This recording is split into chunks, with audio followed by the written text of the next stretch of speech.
अस्सलाम वालेकुम स्टूडेंट्स, कैसे हैं आप लोग। आज हम चैप्टर नंबर 6 का सेकंड आर्टिकल स्टार्ट करने जा रहे हैं जो कि है terminal velocity. Flow dynamics chapter का नाम है। तो टर्मिनल वेलोसिटी क्या होती है, सिंपल वर्ड में इसको समझने की कोशिश करते हैं। टर्मिनल वेलोसिटी एक ऐसी वेलोसिटी है जिसको हम आमतौर पे कांस्टेंट वेलोसिटी कहते हैं। और जब कांस्टेंट वेलोसिटी हुआ करती है तो फिर एक्सेलरेशन नहीं हुआ करता। अंडरस्टैंड करते हैं maximum velocity attain bye a freely falling droplet.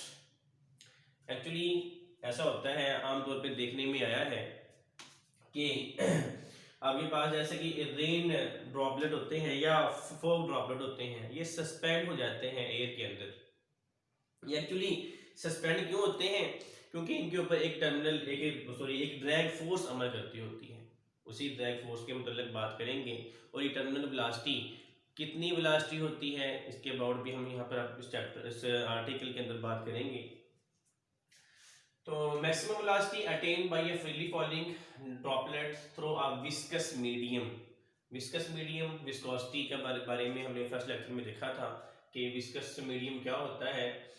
Under the action of gravity, let's suppose आपके पास एक कोई ड्रॉपलेट है, फॉग ड्रॉपलेट है या फिर रेन ड्रॉपलेट है, उसका कोई ना कोई वजन तो होता ही होगा।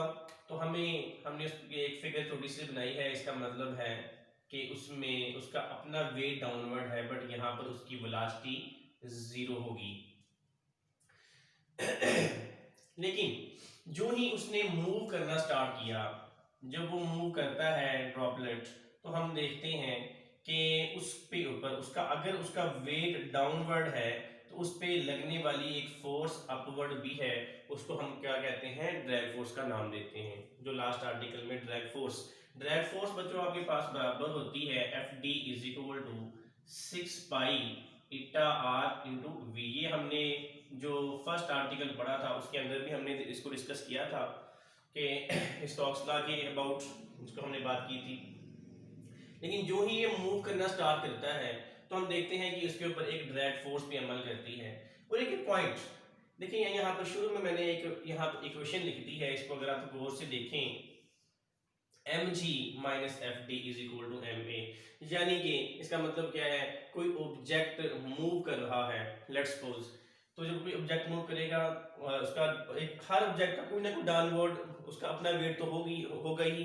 तो वो उसकी जो फोर्स लगेगी वो डाउनवर्ड फोर्स लगेगी, जिसको हम फोर्स ऑफ ग्रेविटी कहते हैं। और ये mg माइनस एफ डी, जब वो मूव करेगा तो इसका एक्सेलरेशन लाजमी होगा according to second law of motion. तो यहाँ पर लिख दी गई है mg minus F D is equal to M A. लेकिन जब वेलोसिटी उसकी 0 है तो हम देखते हैं कि ड्रैग फोर्स तो आपके पास क्या होगी, डेफिनेटली 0 होगी। तो हमने क्या देखा कि mg इज इक्वल टू क्या है, एम ए है। यहाँ से m वाला कैंसिल हो जाता है तो आपके पास g इज इक्वल टू ए के बराबर आ जाता है। बट जो वो वेलोसिटी है उसकी बढ़ती है, वो मूव करता है तेजी के साथ नीचे की तरफ मूव करता है, तो फिर उसके अंदर एक्सेलरेशन भी पैदा होगा, उसके ऊपर एक ड्रैग फोर्स भी अमल करेगी। तो mg minus F D is equal to M A के बराबर आएगा। हमने यहाँ पर क्या किया है, ये इक्वेशन पुट कर दी बच्चों, यहाँ पर 6 pi eta R into V T, where we के नीचे सबस्क्रिप्ट में लिखा हुआ है टी फॉर टर्मिनल वेलोसिटी। तो एक पॉइंट ऐसा आता है कुछ देर के बाद, जब वो है अपनी मैक्सिमम वेलोसिटी अटेन करता है, वही जो वेलोसिटी उसकी है वो टर्मिनल वेलोसिटी के बराबर हो जाती है। और हमने अभी शुरू में बात की थी कि जब वेलोसिटी आपकी एक जो है यूनिफॉर्म वेलोसिटी हो जाती होती है तो फिर एक्सेलरेशन वहां पर 0 हुआ करता है। तो देखिए इसमें इसी चीज के अंदर हमने यहाँ पर a पुट कर दिया 0, तो मास तो 0 नहीं हो सकती, डेफिनेटली उसका a ही 0 होगा। तो mg minus 6 pi eta R into V T is equal to 0। ये नेगेटिव साइन है, उधर जाके ये पॉजिटिव हो जाएगा, तो आपके पास mg is equal to 6 pi eta R V T के बराबर आएगा। लेकिन हम तो इक्वेशन चाहते हैं जस्ट वेलोसिटी की, टर्मिनल वेलोसिटी की इक्वेशन चाहते हैं। So V T is equal to ये जाके इधर ये जो सा है 6 पाई, इतनी टर्म है 6 पाई ईटा और आर, वो जाके वो नीचे डिवाइड हो जाएगा। तो आपके पास फाइनल इक्वेशन जो टर्मिनल वेलोसिटी की निकली वो mg is equal to mg over 6 pi eta R V के बराबर है। लेकिन ये जो वाटर ड्रॉपलेट है या फॉग ड्रॉपलेट है in the form of sphere होता है, तो डेंसिटी का फार्मूला लगाते हैं, वॉल्यूम का भी इसमें आ जाएगा, उसका रेडियस भी बीच में कैलकुलेट हो जाएगा। तो डेंसिटी होती है बच्चों मास पर यूनिट ऑफ वॉल्यूम के बराबर। इसी क्वेश्चन से यहाँ पर मैंने निकाली है m is equal to rho into volume. ये v नहीं है, ये वेलोसिटी नहीं है, ये आपके पास वॉल्यूम होगा, ये याद रखना आप लोगों ने। हमें पता है कि स्फीयर का जो वॉल्यूम होता है वो होता है 4 पाई 3 पाई आर का क्यूब।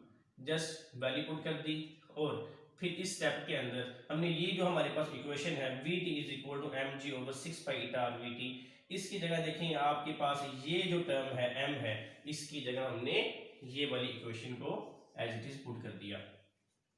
पुट करते हैं तो ये एक न्यू इक्वेशन बन जाती है। हम इसको जरा सिंपलीफाई करते हैं, ये 3 जो सा है नीचे आ जाएगा, तो 6 3 आपके पास 18 बन जाएगा, और इसमें मजीद भी कटिंग हो सकती है। और देखें यहाँ से r, इस r के साथ ये वाला r जो सा है यहाँ पर 3 है, यहाँ पर स्केयर बन जाएगा, तो ये स्केयर बन गया आपके पास। तो V T is equal to 2g r square into, और यहाँ से 4 2 के साथ कट जाता है, और ये 18 9 से कट जाता है, तो आपके पास 2g r का square into rho over 9 it आपके पास एक जो आपकी बुक के ऊपर आंसर दे रखा है वो आ जाएगा। इस आर्टिकल बड़ा सिंपल सा आर्टिकल है, इस आर्टिकल को किसी प्रैक्टिकल वे में हम देखते हैं। बच्चों फर्ज करें कोई पैराट्रूपर है, जहाज से उसने छलांग लगाई, छलांग लगाने के साथ उसकी जो आप देखते हैं कि जब वो जहाज से छलांग लगाता है तो मूवीज में आपने देखा होगा, या कोई कमर्शियल्स जैसे ड्यू कमर्शियल भी आती है, तो उसमें देखते हैं कि एकदम इंतहाई तेजी के साथ मूव करता है। तो इंतहाई जब तेजी के साथ मूव करता है तो हमारे पास एक्सेलरेशन जो है वो g के बराबर उसका आ जाता है, तेजी के साथ मूव करेगा यानी कि एक्सेलरेशन बनता है। लेकिन जो ही वो अपना पैराट्रूपर का बटन दबाता है, उसको खोलता है, तो उसके ऊपर एक फिर लगती है ड्रैग फोर्स, और फिर वो आराम के साथ इजीली नीचे की तरफ आता है, एक कांस्टेंट वेलोसिटी के साथ नीचे की तरफ आता है। उस वक्त हम कहते हैं कि उसमें एक्सेलरेशन पैदा नहीं होता। तो पैराट्रूपर की एग्जांपल इसकी बड़ी परफेक्ट एग्जांपल है, इससे के साथ हम इसको समझ भी सकते हैं। लेकिन जब वो पैराट्रूपर अपना वो छाता खोलता है, अपना वो पैराशूट खोलता है, तो हम देखते हैं कि वो आराम के साथ जमीन की तरफ आ रहा होता है, और उसको बिल्कुल चोट भी नहीं लगती फिर। तो ये एक सिंपल सा आर्टिकल था टर्मिनल वेलोसिटी का, पेपर पॉइंट ऑफ व्यू से बड़ा इंपॉर्टेंट है, तो अच्छी तरह इसको समझें। जो अगर आपको कोई प्रॉब्लम होती है तो आप कमेंट्स कर सकते हैं, तो इंशाल्लाह नेक्स्ट आर्टिकल में उसको हम उन जो आपके क्वेश्चन किए होंगे उनका आंसर आपको मिल जाएगा। अल्लाह हाफिज़।